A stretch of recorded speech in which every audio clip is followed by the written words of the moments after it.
everyone, and welcome to the Evolve with Emily show YouTube channel.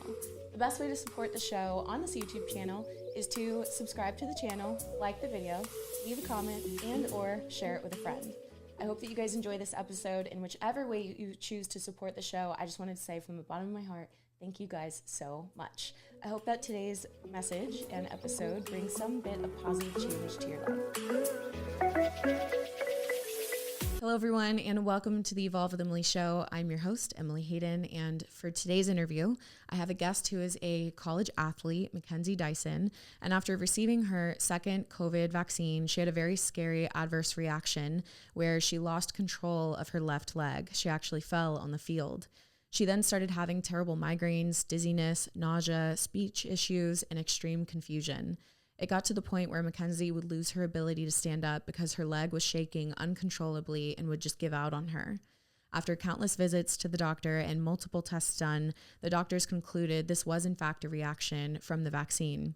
She's not alone. As the video shares right here, there are athletes from all over the world, a lot of them young like MacKenzie and even younger, are having adverse reactions to the vaccine such as collapsing, trouble breathing, chest pain, heart attacks, and many deaths have been reported. So that's a clip that you guys are seeing with some of the news articles. We wanted to share with you guys just to show you that, this is a real issue that is occurring and happening all over the world. And I think that it's something that, light should be shed on to show the reality of what's actually occurring. This is not meant to incite fear whatsoever, but I do believe that just as MacKenzie will share in her story, I do believe that people are not having informed consent when making this decision. And I personally just believe that informed consent is very, very crucial to making such a big decision in your life. I think people deserve the freedom to make whatever decision they feel is best for them. But I do believe that they deserve the informed consent. They deserve to know, what is happening and what is occurring. So today is to give that space to somebody who has had this adverse reaction, to give her story a voice. And, it's really cool because in this interview, you'll actually find a lot of hope, a lot of faith. She just so eloquently shares her real faith journey, and you'll find a lot of purpose. She's found so much purpose in the pain that she's currently going through.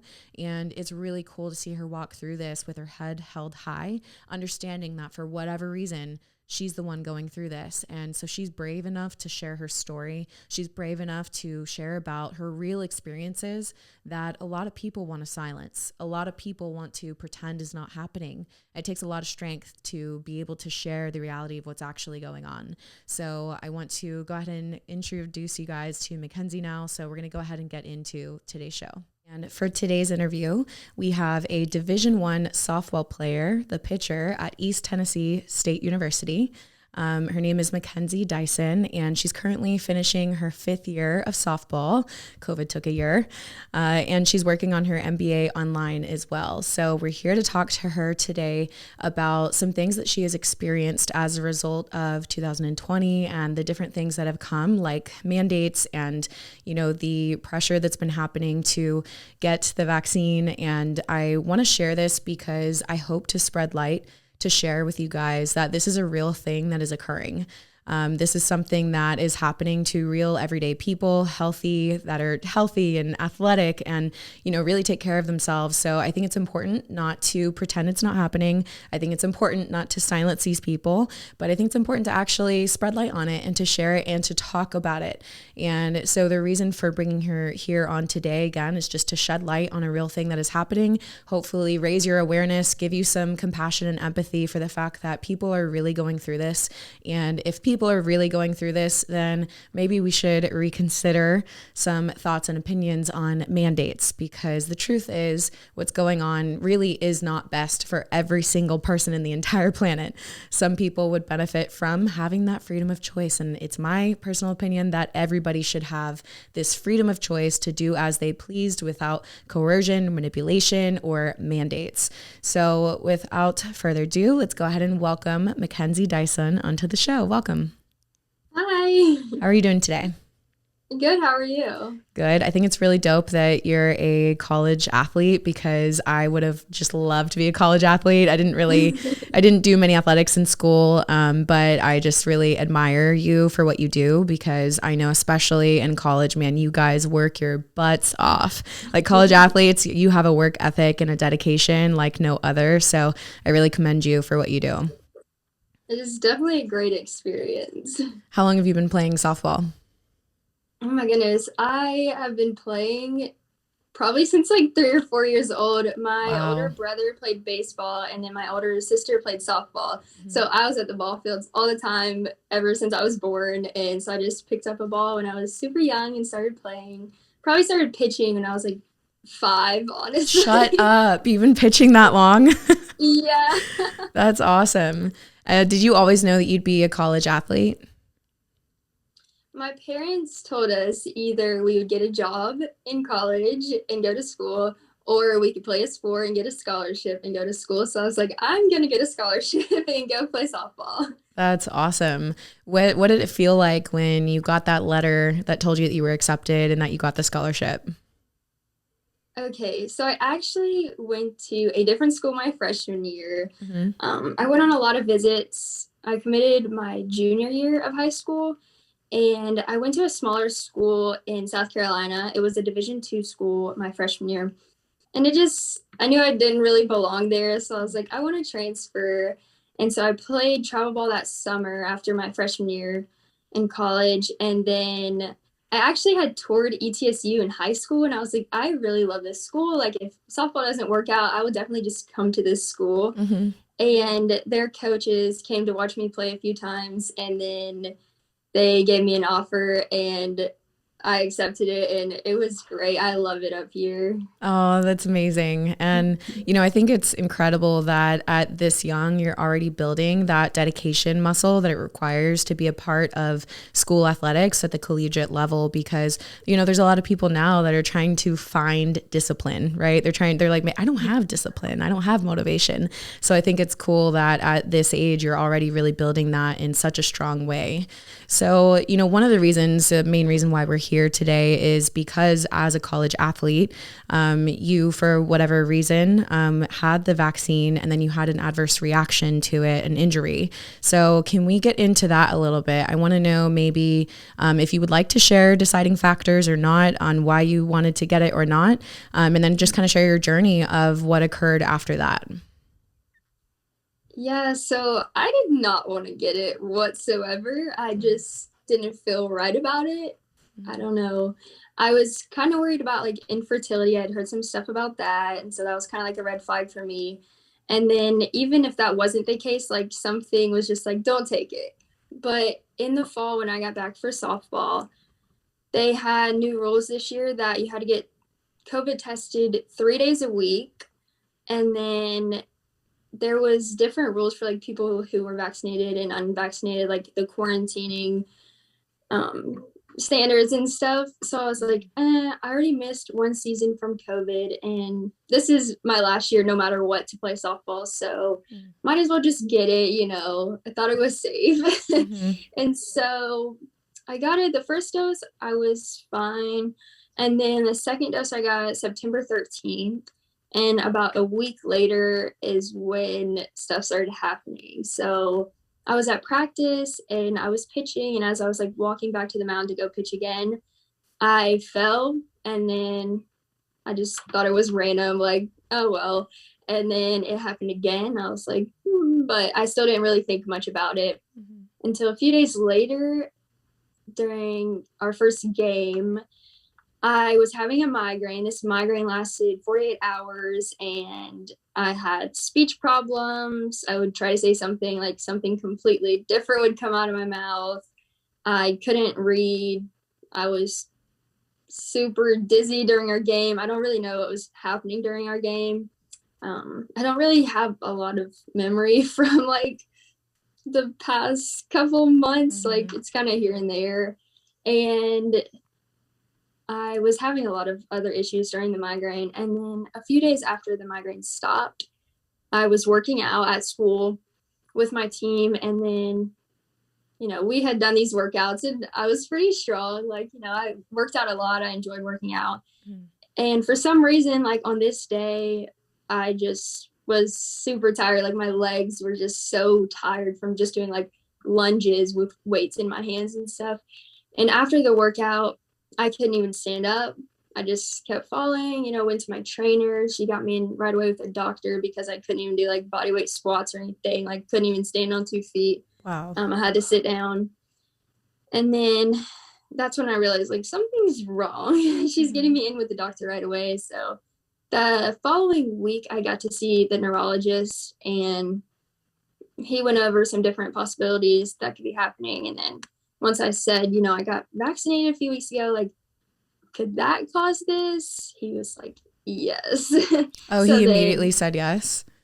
Yeah, he was like, that definitely could. Mm-hmm. And it seemed like all the other things he had mentioned, such as like MS or like seizures or a stroke, he didn't really seem too sure on those. But once I said I had got vaccinated, he kind of seemed like that was the route, we were going to take to get on my tests and stuff. And that was more likely what happened. Mm-hmm. And so he did a nerve conduction study on my leg and my nerves were inflamed in my left leg. And my leg since then has just been giving out all the time. And also the past couple months, I've had like really bad head pain. And every time that head pain comes, I have speech problems. Like I'll just speak gibberish, like it's not actual words. And my leg the other week, it did start to get better overnight. Oh, wow. Yeah, like there was a Thursday that I had physical therapy and then I couldn't walk after physical therapy. Like my leg was shaking the whole time during physical therapy. And these are just like basic movements, like raising my leg up off the table and stuff. And then the next day I was doing my physical therapy and like it was just working, like no shaking or anything. So I was like, what? Like, how did we go from that yesterday to this today? Mm-hmm. So I have not fell the past couple weeks until today. I was at physical therapy. And since I've been doing so good, we kind of upped the weights and upped the intensity of my physical therapy. And my physical therapist actually had me do some pitching motions. And I was supposed to do 10. I got to 4. And then as I was walking back to do the next one, I kind of fell down. And I was honestly discouraged because I haven't fell in a few weeks. But he was like, do you see how far you've come? Like, don't be discouraged. This is a lot more intense stuff that we've done today. Like the fact that you even have made it to the end of this physical therapy session is great. So that's kind of where I'm at right now. Wow. Thank you for sharing that. And, I'm so sorry that happened to you. You have a story highlight on your Instagram I believe it's called like Real, Not Rare. Can you explain the meaning behind that and explain some of the things that you've been sharing with that? Yeah. So since I shared my story on Instagram, I've had so many people reach out telling me their stories. And I've had people telling me like, hey, like follow this person. They're sharing information on vaccine injured people and stuff. And I remember one of them was called like Real Not Rare, I think, either a page or a hashtag or something. So I was like, okay, like I'm going to try to educate some people because I did not know any of this could happen until I got the vaccine. It happened to me. And I'm hearing other people's stories and doing research, like not a simple Google search, but research on sites that are not getting banned and flagged when you say something about the vaccine. And yeah, so I just wanted to share with everybody that follows me or sees my stuff, like this stuff is happening. It's not just random. And everybody that's had these issues, like just had the vaccine, like that's not just random. Yeah. And I mean, the other day I saw a story about 2 soccer players. They were like a brother and a sister, and they both had died from cardiac arrest a few days after they got the vaccine. And it just, there's so many stories that are out there and they just keep being pushed under the rug and censored. They're not shown. So I just want to show as much as I can to people about what's happening. Yeah. Well, I really appreciate your effort to create more awareness around this because, one of the things that I really believe is that people should just have informed consent. so that they can make the best decision for them. And just based on what you just shared with me, how you didn't know that this was a possibility, that to me, it shows that you didn't have informed consent. You know, if we were real about these things and we really shared these things and we didn't try to hush it or sweep it under the rug or, you know, censor it from social media or not talk about it in the mainstream media, maybe people would be more aware as they made these decisions that, hey, like, you need to know that this is a possibility. And I think that is is important because, you know, I believe that everybody should do what they feel is best for them. I know there are plenty of people that have gotten it and they're perfectly fine. And I know there's a lot of people that have gotten it and they're really not okay, you know, and in some of the worst cases, death. And I just think that just like for any other surgery, for any other medical thing that you go under, that you should have all of the information up front in order to make that decision. Yes, most definitely. Yeah, like I said, I had no idea. And I know a lot of people out there just go on the CDC website or whatever, and it says safe and effective. So you don't think anything could happen to you. And I don't think a lot of people are realizing what's happening until somebody they know, you know, this happens to. Yeah. And I think it's one of those things where people feel so distant from it and they believe the safe and effective messaging, like you're saying. And so they think it's not real, like you said, until it's someone they know, someone close to them. And then all of a sudden they kind of wake up to it and they're like, oh, wait, this is a real thing. It's not just, you know, people label like conspiracy theorists and things like that. And it's like, that's not what it is. It's actually a real thing that's happening to a lot of people. So with the people that are reaching out to you, once you shared your story, how many followers do you have on Instagram? Do you remember ish? Like 3,000 something. It's not a ton. Yeah. So like 3,000 ish, but how many people would you say have reached out and shared their stories with you about them having adverse reactions and injuries as well? Goodness, I would probably say over 100. I had like just 30 or 40 requests in my inbox at one point, and I was just so overwhelmed with everybody messaging me that like I couldn't even answer everybody because there was so many people like saying this happened to them or like, hey, what should I take, or like what should I do, like what has helped you and stuff like that. So there's definitely been probably over 100, maybe over 200. Yeah, it's insane to hear about how many people are going through this. And, you know, that's why I think it's even more important to share. So what are some of the treatments that you have been doing and what has helped you? So obviously physical therapy, I've been going twice a week, and then they give me like bands to do stuff at home. And then I'm doing PMF therapy. I'm not sure if you've heard of that. It's pulsed electromagnetic field therapy. It's a whole mouthful. And it kind of helps like reboost your nerves inside of you to help like the healing process. And then I'm taking supplements that are personalized to me and what my body needs. So I have about 30 different like capsules and stuff I take a day, along with I have different liquid things that I count out, like 40 drops of each, and put them in some water, and it doesn't taste the best. But I have to do that, and it's a strict routine. So I wake up and then I take all those, whatever I have to take in the morning, and then I have to wait 30 minutes before I can eat. And then I have to wait 2 hours after any time I eat before I can take them again, since they want me to take certain ones on an empty stomach. So then I'll do the same thing. You know, I'll take my supplements, wait 30 minutes to eat, and I do that 3 times a day. And there's some other ones I have to just take a certain amount of times during the day. Like, it doesn't matter if it's on an empty stomach or not. But I think those are really helping. There's some for a neuro detox. There's some for parasites, because I have parasites in me. And then there's some for like the metals. And then I had like heavy viruses. It showed on a Zyto scan that I did with my doctor.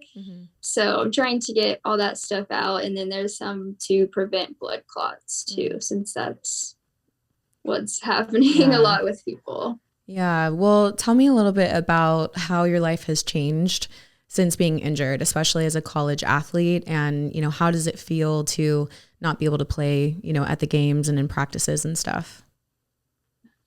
So obviously I wish I could play, but I kind of think that this is what I'm supposed to be doing right now. And when I go to practice, you know, I cheer on my team or whatever, I can't really participate and can't work out. I love to work out, but that's on the hold right now. But I feel like I'm okay with not playing because I think it's my purpose right now to just share my story.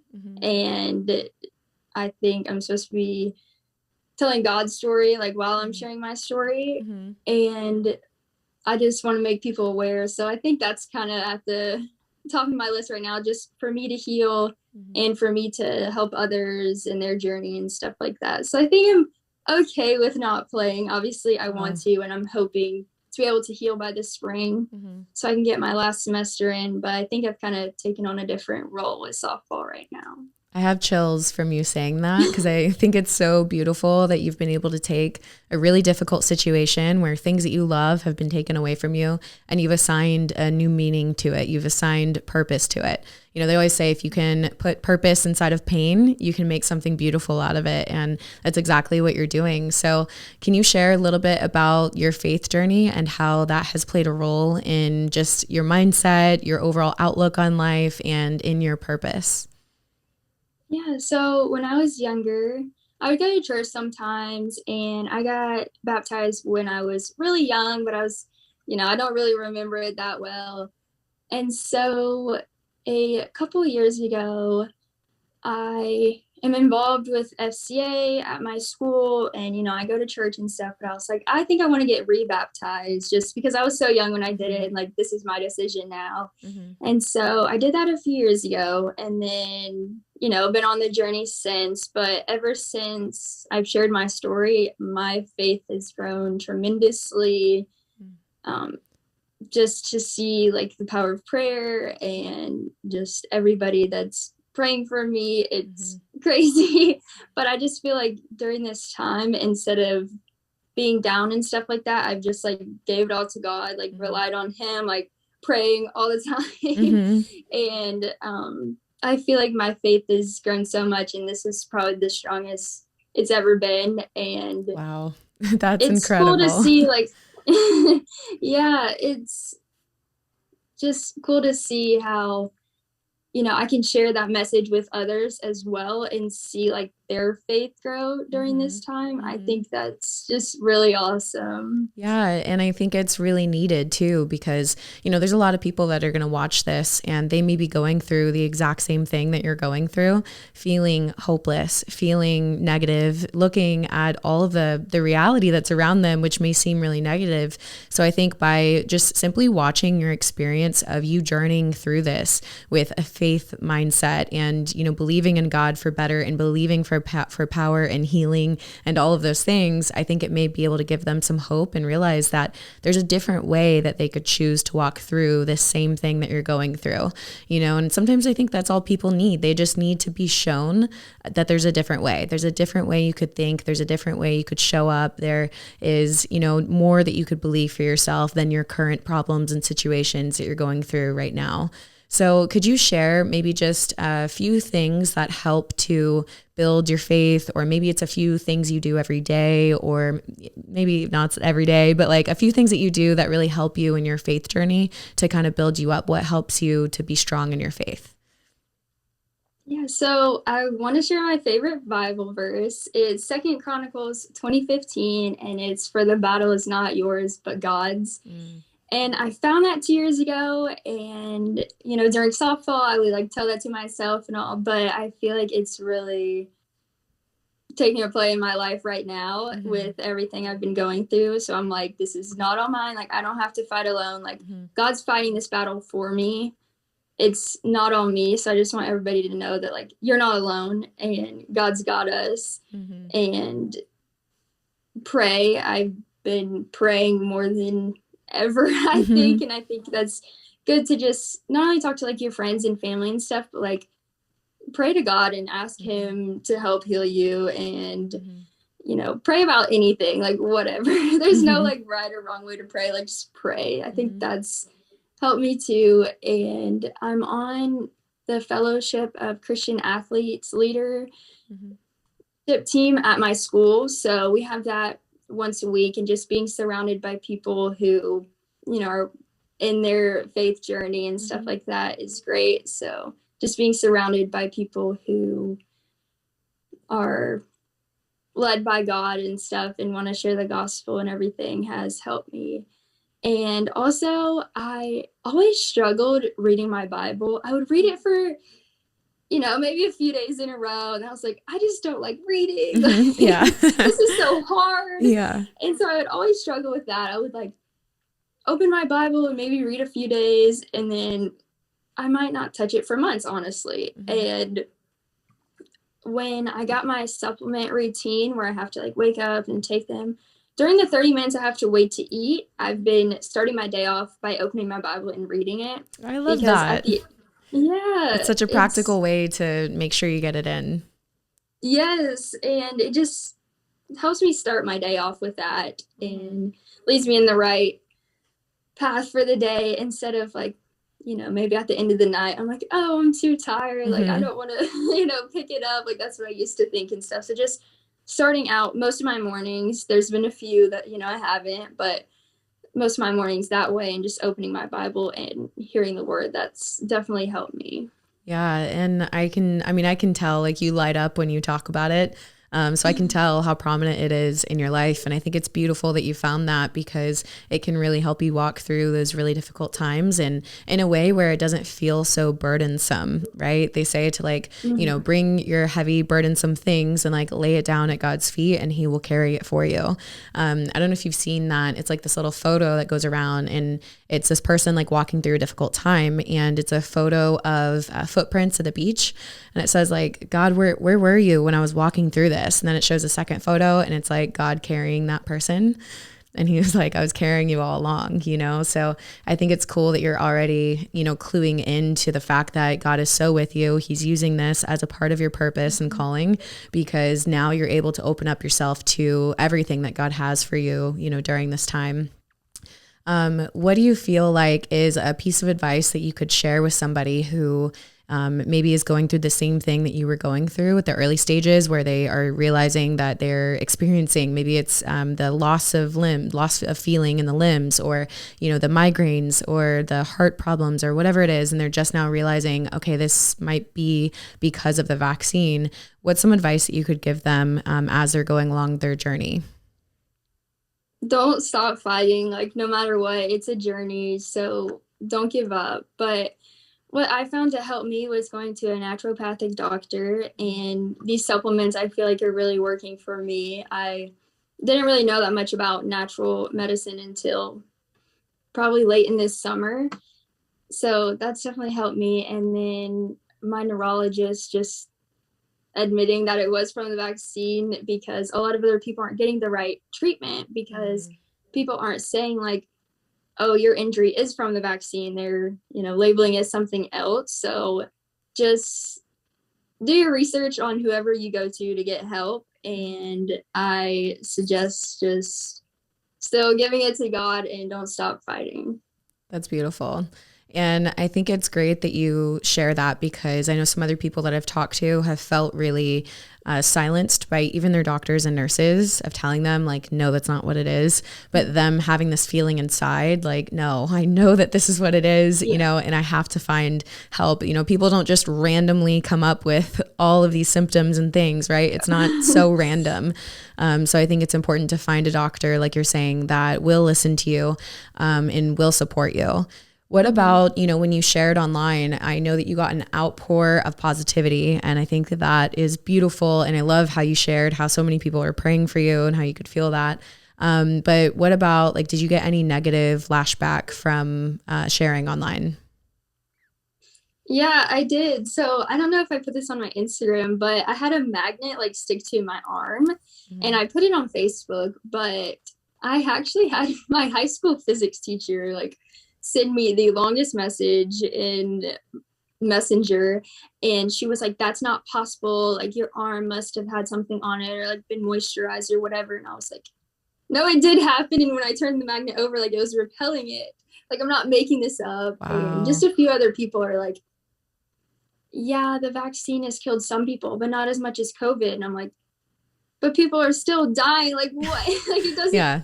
like, that is crazy. So I definitely have had some few people. I think my followers went back at some people if they commented on my actual post. Yeah, that's awesome. So thanks to them. But I have gotten a few people that were like, that's not real, or like question me about it, and I'm like, this is real and stuff. So. Yeah. How do you mentally handle when you get negative feedback? Because you know your truth and you know that it's the truth. So just mentally, how do you navigate, getting some negative feedback? Honestly, I was like, this is probably a good opportunity to just, I tried to be nice. I just need to share with them some research that I've seen, because they might not be looking in the right places for research.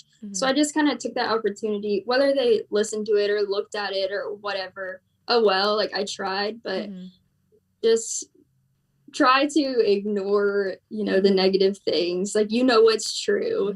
And maybe if somebody reaches out to you, just provide them with education that or just ignore them. Like, nobody needs to bring you down. So 100%. And I think, I hope that the listeners listening, whether it's about, a really important topic like this, or it's something just about body image or about what you're wearing, right? Like, people can be so mean online these days. So I think with getting that negative feedback, like you're saying, it might be an opportunity for you to show them kindness, but also notice and take note of when you just need to straight up ignore them. I always say, like, my block hand is so strong by now. I just block, delete instantly, because most of the time it's not worth it. Yeah. Well, okay. So getting into a little bit of, I know you said that you're in your MBA program. What is your goals? Tell me a little bit about your career goals and where you hope to end up after graduation. That's a great question. You're like, let's figure this out together. Yeah, I got my undergrad. I actually already have my diploma because I graduated in the summer after I had an internship at a hospital. And then I did health administration as my undergrad, but I don't walk for that until December. So that's what, like, my graduation pictures are on my pages. But this is my first year on my MBA, so I still have all of next year. And, hoping to figure that out at some point. With business, there's so much I can do. So I'm like, I don't know where to start. Yeah. I'll just figure it out later. Yeah, honestly, I think getting an MBA is like one of the best things that you can do, because if you know how to run a business and start a business, like, you could literally start your own brand, especially if you start working on it this year and start getting everything together. I think it'd be really cool to see another female entrepreneur out there doing her thing, and you definitely have the dedication and the discipline it requires. So you never know. And also, just so you know, the rest of us don't know what we're doing either. We're slowly figuring it out day by day. I remember myself being in college and having all this pressure, like, I've got to figure this out. Like, what do I want to do? And then you graduate and you're like, woohoo. And then you're like, oh my gosh, what am I doing? And the truth is, like, you may feel like you're hitting a stride for a while. Like, you're like, yeah, that's what I'm going to do. And then you end up changing, or you end up, in a different season of life that you didn't see coming. So I hope to just give you a little piece to know that, like, you're continuously always going to be figuring it out as you go along.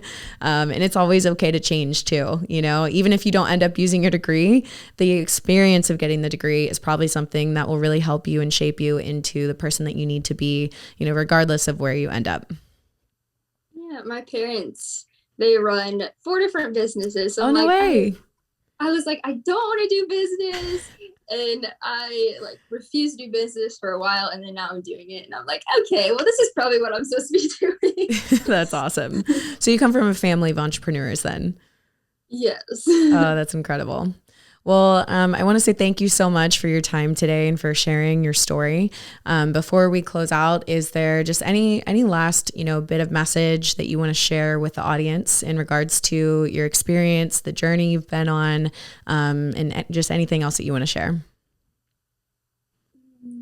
I guess today it really hit me when I couldn't do something that I thought I could do, and it was pretty discouraging for a little bit. So it's okay to be discouraged or down, but just try your best to surround yourself with people who are going to pick you up and, encourage you to keep on going and to keep fighting and just pushing you forward and helping you along your journey. I think having a good support system is great, and having people who are praying for you is so powerful. So I just encourage everybody to find people who aren't going to bring them down, but are going to lift them up. That's incredible advice. And I really want to echo what you're mentioning here, because I also believe that community is so important. So no matter what you're going through, find a community of like-minded people that will hear you, listen to you, believe in you. So that, like you said, when you have those down moments, it's not just you picking yourself up. There's people around you that will support you and be there for you. Because I know in those low moments how much just a small word of encouragement or a prayer or a hug can mean. And I also hope to raise people's awareness that maybe you're that hug that someone needs. Maybe you're that word of encouragement that somebody needs. So I hope everyone listening can go and do just that one thing for somebody else today, whether it's a hug or sending them a message or a little voice note or whatever it is. Someone may be having that rough moment and they may not be brave enough or feel like they're strong enough to reach out and tell you. So hopefully everybody can just have that on their awareness today as they journey throughout their day and take that opportunity to, be that source of support and encouragement in someone else's life today. Well, thank you so much, MacKenzie, for your time today. Thank you. Of course. I'll place all of your links down below, and anything else that you want to include will be in the description box for everyone that's listening or if you're watching on YouTube. So thank you guys so much for listening to this episode of Evolve with Emily. Again, I just hope that it raises your awareness, helps you to, really be that voice of encouragement to those people that are going through this. And it just brings more education about this entire topic to your field and to your base of knowledge. Thank you guys so much for listening. I will see you in the next episode, and I hope to hear from you guys soon. Bye.